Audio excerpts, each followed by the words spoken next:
Hola, ¿qué tal? Bienvenidos, bienvenidas a su espacio, Arternura. ¿Qué tal, Nidia? ¿Cómo estás hoy? Hola, muy bien. ¿Y tú? Muy bien, gracias. Qué bueno. Oye, pues hoy traemos un tema interesante y medio pesadito. Ok. Pero quiero empezar con una anécdota para platicarles. Entonces, bueno, pues yo crecí en un colegio, ¿no? Privado. Okay. Entonces, pues yo tomaba ciertas posturas, actitudes, maneras de hablar, que tal vez no siempre compartía tal cual en mi casa, pero para mí yo entendía que era lo normal para yo poder como sobrevivir. O sea, que yo entrara en los estándares, que pudiera... Círculos sociales, que pudiera ser reconocida, ser valorada, etc. Y para mí era normal, no me daba cuenta de que estaba tomando actitudes. Y claro, también tengo el privilegio de tener un cuerpo hegemónico, de muchos más privilegios que también eso me daban acceso a otras oportunidades, ¿no? Y a entrar en círculos. Entonces, pues bueno, yo así viví y pues era lo normal para mí. Entonces, cuando yo empiezo a salirme de estos espacios y encontrar otros espacios en los que me gustaba, por ejemplo, el mundo del arte, por ejemplo, amigos fuera de un colegio privado, yo empezaba a entender que tenía otras actitudes que me hacían sentir libre. Y entonces yo decía, pues, qué raro, no sé qué es, pero bueno. Entonces en la universidad, que mi universidad ya fue pública, fue un contraste muy grande de actitudes que para mí eran súper normales, pero entonces me di cuenta que no tenía por qué fingir. O sea, para mí no era... Lo vivía y no decía esto. Sí, no era fingir, ajá. Claro, pero entonces cuando yo salía y se me reconocía por ser quien soy, por pensar como pienso, que entonces me entendían, yo decía, wow, lo que hice no es que fuera falso ni que estuviera fingiendo todo el tiempo, pero muchas veces lo tuve que hacer por defensa. Por tener este reconocimiento, por entrar, tener los mismos, pues acceder al mismo poder que otras personas accedieron, ¿no? En mi contexto. Y entonces yo decía, qué bonito se siente que, pues, eres tú y se siente bien, ¿no? Y que puedes ser tú y no es como, a ver, ¿por dónde le hago aquí? Claro, todo el tiempo nos estamos, a veces fingimos de cierta manera en más espacios que otros porque, pues, tenemos que comportarnos dependiendo donde estemos. Pero cuando estás con amigos, sobre todo, ahí lo noté muchísimo. Porque entonces, no sé, actitudes que me parecían a mí normales y que en realidad eran, ¿no? O actitudes que me parecían como, pues es que todo el mundo lo hace, pero eran violentas para otras personas, ¿no? Ah, ok, vale. Entonces yo decía, ¿cómo pude hacer esto? Pero es que todo el mundo lo hacía y entonces para tener el poder tenía que hacerlo. Y eran violentas para otras personas. Oye, y... O sea, nos estás platicando como el vivir dentro de una burbuja, ¿no? Y luego como el contexto fue como rompiéndola y entonces te diste cuenta que había un mundo más allá de eso que tú vivías. Claro, porque yo tenía mis apoyos cercanos, o sea, con quien yo decía, soy yo y está súper bien y puedo ser yo como quiera. Y entonces yo fuera de esto, o sea, dentro de la escuela que te platico, yo tenía mi círculo cercano donde me sentía muy bien siendo yo. Pero entonces entrábamos en una dinámica más grande y ahí era donde tomaba estas actitudes que tal vez no fueran súper dañinas, pero yo lo veo después y digo, es que se fue violento tanto para mí como para otras personas, ¿no? Ok. Oye, y reconocer esto, ¿cómo fue ese proceso de como estos discursos, actitudes, como cosas que yo traigo, no están ni pegadas a la realidad, ¿no? A la realidad que ahora sí estabas tocando. Totalmente. Y pues justo esto va dentro del término violencia estructural porque pues necesidades básicas humanas que las personas tendríamos que tener para tener una vida digna, no todo el mundo las tiene y no estamos en el mismo lugar. Entonces ahí me empecé a dar cuenta de cómo el ser delgada, el tener un color de piel, el género, todo la lana es privilegio y también no todas las personas tienen el mismo acceso y no todas las personas pueden salir sin ser cuestionadas, sin ser discriminadas, sin, ¿no? Sí, no, sin ser violentadas de alguna forma. Sí, pues este tema, ¿no? De la violencia estructural tiene estos dos polos, ¿no? Estas dos poblaciones, por decirlo así, que yo lo he escuchado como los privilegiados y los vulnerados, ¿no? Y creo que a mí me gustaría mucho acotar en eso de los vulnerados. Es que no hay gente que es vulnerable, hay gente que está siendo vulnerable, Claro. ¿no? Por este sistema, por esta estructura que no garantiza la vida digna, que no nos da las mismas oportunidades, sino que igual ni siquiera los mismos derechos que deberíamos tener todos y todas. Además, luego se le pone toda la culpa a una persona. No es que tú no sabes aguantar los comentarios, no es que no aguantas la vida, no. Cuando la identidad es relacional y que incluso si, por ejemplo, en tu casa ven a la psicología como algo malo o como algo para locos o esto, hay personas que sí tienen la validez de la psicología, y esto también es el contexto, es el privilegio, no es nada más tú como, ay no, pero pues acéptalo y ya, no, porque el tener una creencia incluso en tu casa tampoco es algo que tú puedas decidir o que sea solamente personal, cuando la identidad pues claro va cambiando y todo es relacional, no es nada más tú sola. Sí, totalmente. ¿Y cómo impacta, no, esta violencia estructural social en pues muchísimos otros espacios, ¿no? Igual social, que es la escuela, el arte Claro. mismo, que es pues también un poco de lo que venimos a hablar acá, ¿no? Sí, claro. Y en el arte, como hablábamos de las jerarquías, ¿no? Sí, la violencia estructural también tiene mucho que ver con el poder y los juegos de poder y lo que decía, ¿no? ¿Qué necesitas hacer para sentirte reconocida? ¿Y qué de requisitos tienes para la sociedad para que sean valiosos? ¿Y qué tal si no tienes ninguno? ¿Por dónde partes o cómo le haces para Claro. ser reconocida? Sí, ¿no? Y que esto viene pues de injusticias sociales, Sí. ¿no? Que pueden ser producidas por muchas cosas y que incluso no solo es una, ¿no? O sea, es el conjunto de cosas, de experiencias, de contextos que no es que tú quieras estar ahí, ¿no? O no es que quieras pensar como en este momento pienses, porque incluso desde donde estamos tenemos privilegios, Claro. ¿no? Entonces, el reconocerlos y el hacerlos conscientes, pues también te permite no salirte de este privilegio, ¿no? Sino cómo lo estoy usando, ¿no? ¿Para qué fin? Si estoy apoyando a más personas o si yo gozo de este privilegio para, pues, digo, no como villanos de película, ¿no? Como para hacer el mal, pero que vaya, estoy teniendo actitudes y comportamientos y discursos no aprendidos, que era lo que hablábamos en alguno de estos episodios, que ni siquiera son tuyos, ¿no? O sea, discursos que has escuchado y que tú sigues repitiendo porque es lo que viviste. Sí, ¿no? Como decíamos lo del abrigo en el capítulo anterior, ¿no? Si yo toda la vida me han dicho y he creído que soy una persona que no soy deseada de hablar, que no soy digna de escuchar, y que toda la vida lo creo y entonces es mi realidad, pero si yo me veo de afuera o si veo la situación de afuera es porque tengo características que pueden ser discriminatorias, como el color de piel, como el peso, como muchas otras cosas. Entonces, ¿cómo es? Oye, no era yo. O sea, ¿cómo? Y no es algo que normalmente sepas o que te des cuenta o, ay, pues mándalos a la fregada, ¿no? Tu autoestima, sube tu autoestima. Uh-huh. Sí, ¿no? Como mentada frase que, digo, es muy cliché, pero es que incluso en psicología, ahorita que lo mencionaste, en clases de social lo vimos, ¿no? Muchas veces esta frasecita que me choca, que el pobre es pobre porque quiere, Uh-huh. ¿no? O sea, ahí está un claro ejemplo desde dónde lo estás diciendo.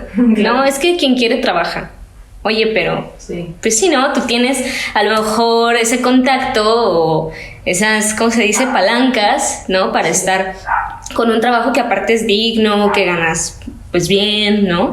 ¿Y qué pasa con las personas que no? Y esto también cómo impacta no solo en tu economía, ¿no? Y qué lo desencadena también, o sea, todos los factores que pueden venir de esa violencia estructural, esta ansiedad, ¿no? De no saber si voy a tener mañana o no. Sí, sí, claro. De vivir el día a día,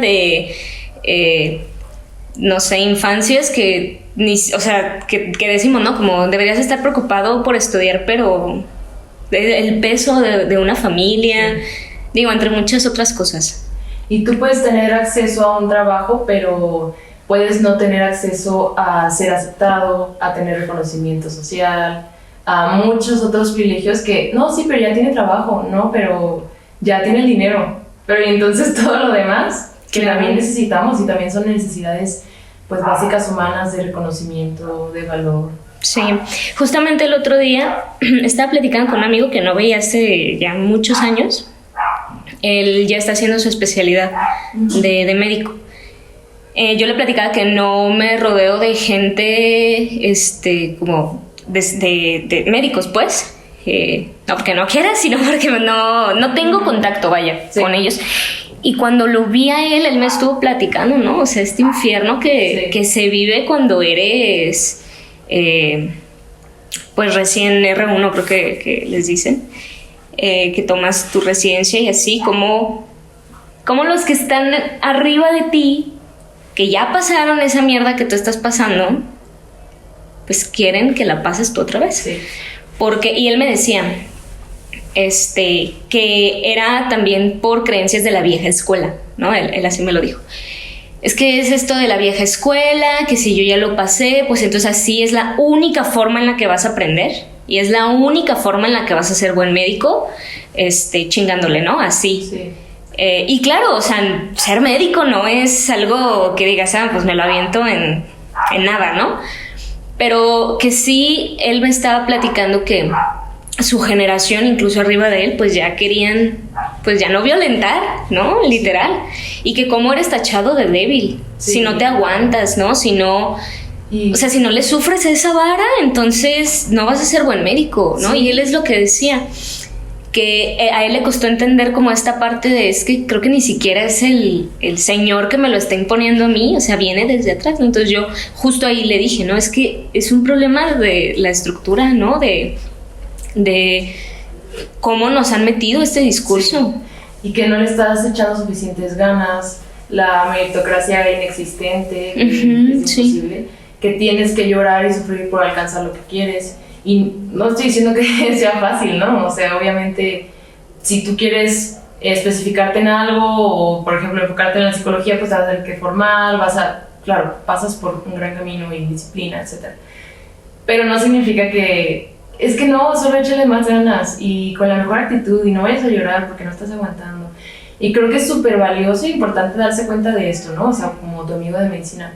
Mi hermana también estudia medicina y pues había veces que llegaba y regresaba llore, incluso se romantiza, ¿no? Como, ay, es que la carrera de medicina, tantas lágrimas y para en algún momento llegar a ese poder del doctor que estás viendo, que claro que va a ser una persona de muchas que están estudiando, que van a llegar a ese espacio de poder y pues que no es igual para todos y tú crees que sí, te crees el juego, ¿no? Igual también en el mundo del arte justo que hablamos, ¿no? Sí. Que crees que no, solo échale ganas. No, y ahorita pusimos el ejemplo, ¿no? De medicina, de esta violencia estructural que puede extrapolarse a muchas otras cosas, pero yo lo he visto por pláticas de maestros, ¿no? Maestras que dan psicoterapia,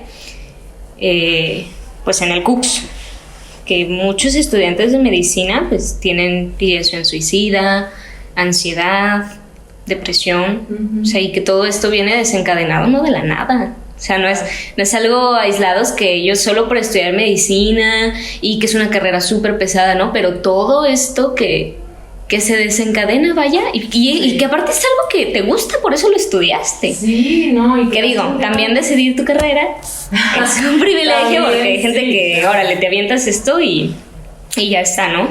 Y tocaste un tema muy interesante porque también este discurso se ve en el mundo de la salud mental, ¿no? O sea, no tienes voluntad, es que tú no sabes controlar lo que decíamos el otro tema, ¿no? Controlar tus emociones, es que es algo individual, la tristeza, pues párate y báñate. Y sí, claro que puede ayudar, tal vez, pero no estás nada más solo en un contexto que tú te estás, sí, qué divertido, voy a tener depresión. Es que tú, cambia tu mente, ¿no? Esta violencia estructural también va dentro de... Claro, el exigirte, ¿no? O sea, también hace rato que te decía como esto de pobre es pobre porque quiere. Digo, algo que igual es chingaquedito, ¿no? Y que no nos damos cuenta de eso, que a veces lo decimos como tan al aire, es esto, ¿no? De, ay, ya, pues ve a terapia. Sí. Medícate. O sea, digo, claro que eso iba a decir yo. Sí. No que el mandar o aconsejar que alguien vaya a terapia es malo, ¿no? Uh-huh. Qué padre si lo dices, si no es peyorativo. Uh-huh. Porque recordemos que todo esto, o sea, sí, y además ir a terapia es un privilegio. Ir a terapia es un privilegio. Que es un privilegio porque no todas las personas tienen el acceso a los recursos para ir a terapia. Sí, y por ejemplo, ahorita que me tocaste este tema de la depresión y de esto, que también el simple hecho de pensar en que entre más producimos más valemos, pues luego se va directo, ¿no? O sea, también a tu salud mental y a tu estado. Y que es totalmente tu valor, que tanto hagas, como lo hagas. Ahorita, pues, un valor muy importante son, pues, por ejemplo, los likes, ¿no? O la fama, sí, pero virtual. Y se va, pues, adaptando, pero sí es súper interesante esto que no es algo individual. O, ay, solo no le hagas caso a los likes. Sí, pero ¿cómo te explico que ahorita mis compañeros miden mi valor en mis likes, por ejemplo? No sé. Bueno, otras cosas, pero...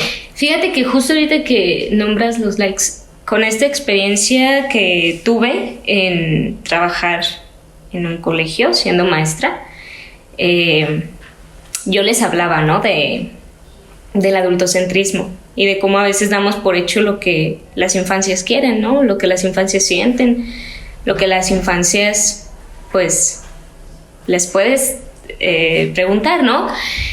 Y que, pues, no les damos ese poder. Uh-huh. Porque no saben, porque están chiquitos. A ver, algo que yo quiero aclarar también es que hay etapas de desarrollo y etapas de crecimiento. O sea, eso va muy independiente de que le quites la voz a una infancia, ¿no? O sea, tú le vas acompañando en su proceso de desarrollo, pero esto no quiere decir que le quites voz, ¿no? Y que eso también es parte de la violencia. Sí.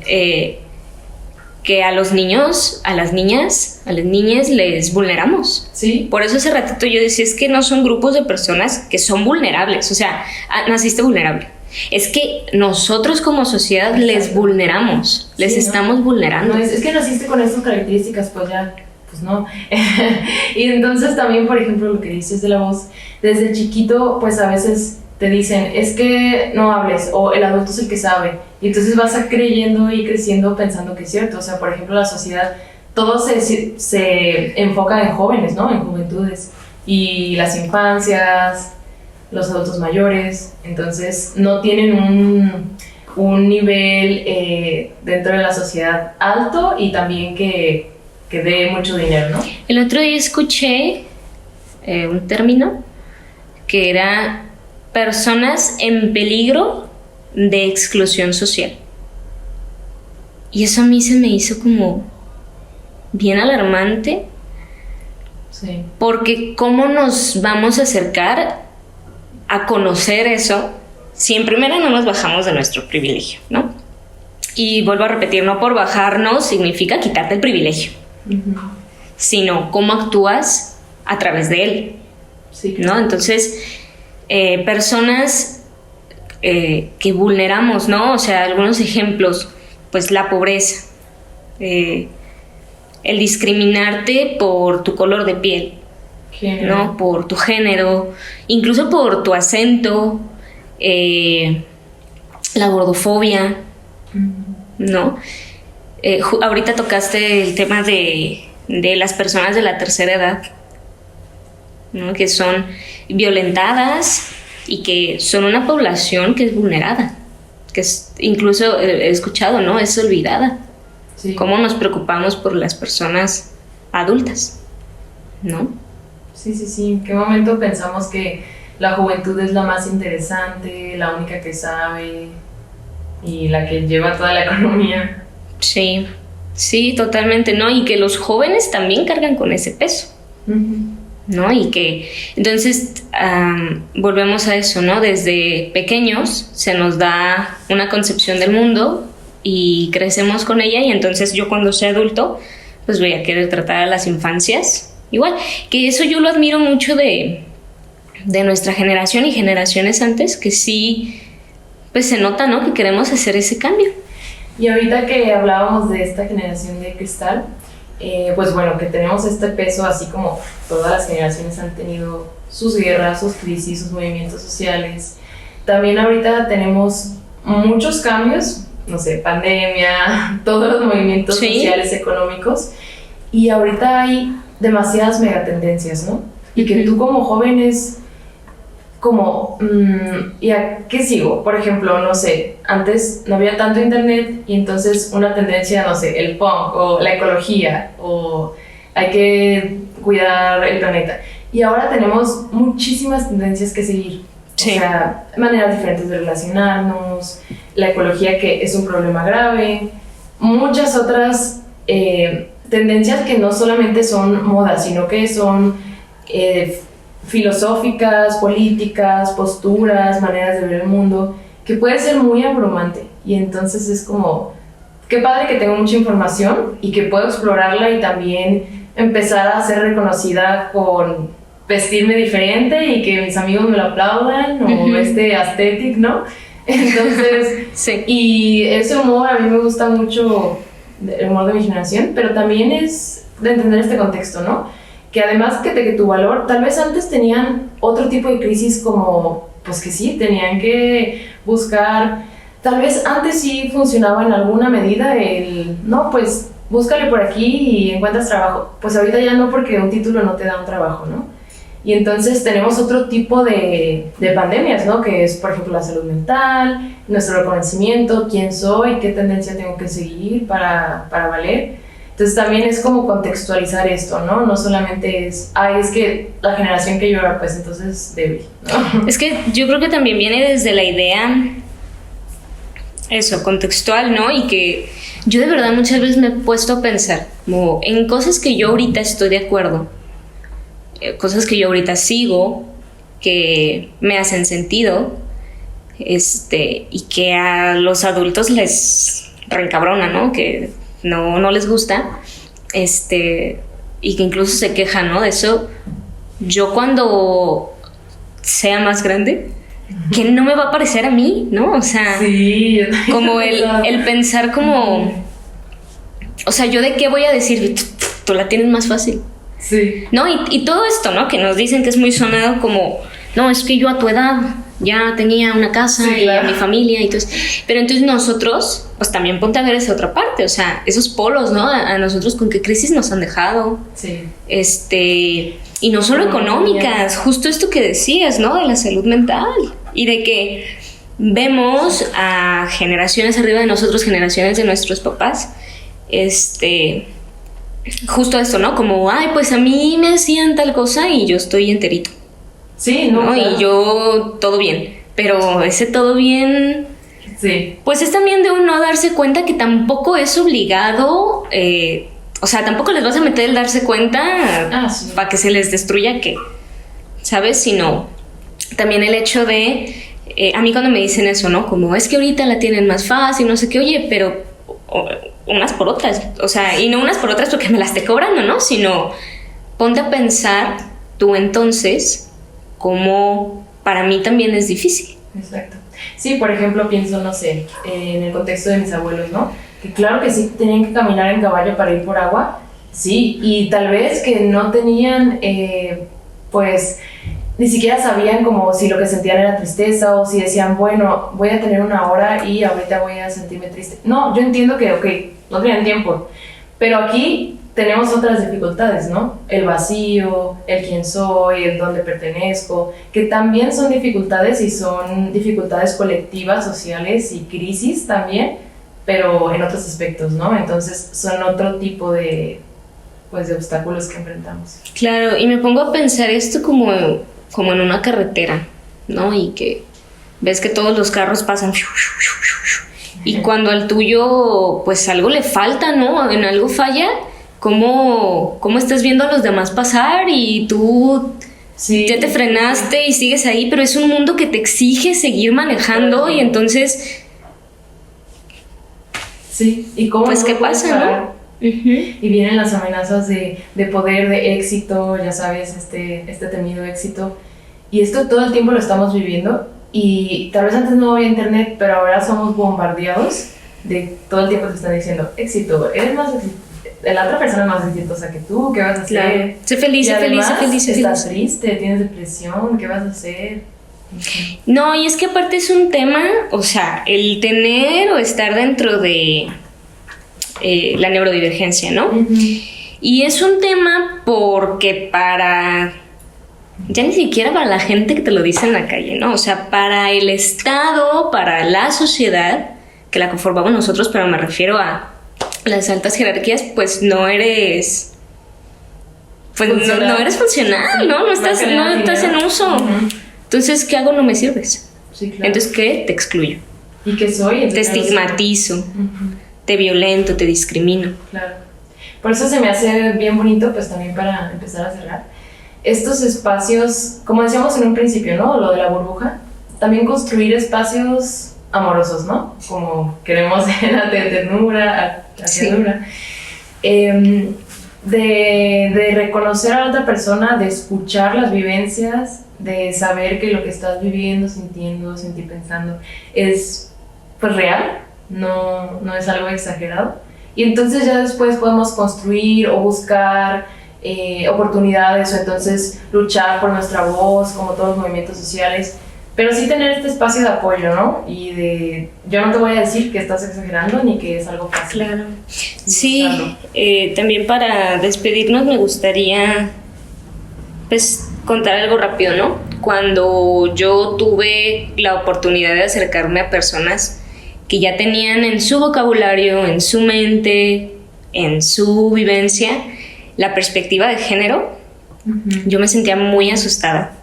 O sea, me sentía muy asustada de no saber, de no entrar, de equivocarme, ¿no? Y vaya, también lo voy a reconocer, hay espacios que sí te violentan por no saber, claro, sí. ¿no? Que no te dejan ni siquiera preguntar.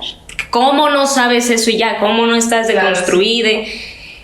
Pero hay otros hasta en los que te sientes libre de ser tonto, ¿no? Y que entonces hay personas y siempre tengo la esperanza y la fe de que siempre va a haber personas que te quieran enseñar. Que te quieran enseñar desde el amor, ¿no? Y desde respetando tu proceso, ¿no? Y que un proceso tampoco es que yo ya me di cuenta de algo, entonces yo estoy más arriba que tú, ¿no? Yo ya estoy en otra posición a la que tú aspiras llegar. Claro. Porque yo dentro de acompañar el proceso de alguien, yo no aspiro a que esté en mi posición o que piense como yo, sino que a partir de cuestionarse, de reflexionar, de buscar su propia verdad, entonces, se pongan en un lugar en el que se sientan cómodas y con sentido. Sí, y sabiendo que estos valores también se construyen y también son pues colectivos, ¿no? Porque puede ser que para otra persona el éxito sea, no sé, otra cosa. Y para mí el éxito sea ser la mejor feminista, entre comillas, ¿no? Entonces es como un adulto, en otra generación te pueden decir, pero ¿cómo puede ser eso el éxito? Y también puede existir violencia en lo que decías, de yo como psicóloga estoy en un poder más alto porque sé esto y esto, entonces el conocimiento pues también vale, ¿no? Y también ejerce poder. Y esto, poder ponerlo en la mesa, poder cuestionar de dónde viene pues este significado, para mí me hace sentido o no, qué me gustaría aportar. Entonces aportamos pues juntos y vamos creando, ¿no? Estos significados. Sí, totalmente. Entonces, siempre estamos en reaprendizaje y en desprendimiento de un aprendizaje que tenemos muy metido. Pero aquí estamos para acompañarte, para escucharte, para leerte. Y pues que cualquier cosa acá va a ser bienvenido. Y pues también, o sea, una de nuestros principales sustentos o pilares que sostienen a Ternura es que el saber tiene que ser colectivo y esta educación también tiene que ser colectiva. Entonces, no nada más nosotras, pues no venimos desde una postura de expertas, ¿no? O venimos a enseñar o para nada, a nosotras nos encanta aprender también de ustedes. Sí, compartir. Y pues eso, les mandamos abrazos consensuados. Recordarte buscar tu propia verdad. Y pues nada, muchas gracias por estar aquí. Y gracias a Carla y a Pau en producción. Gracias. Adiós.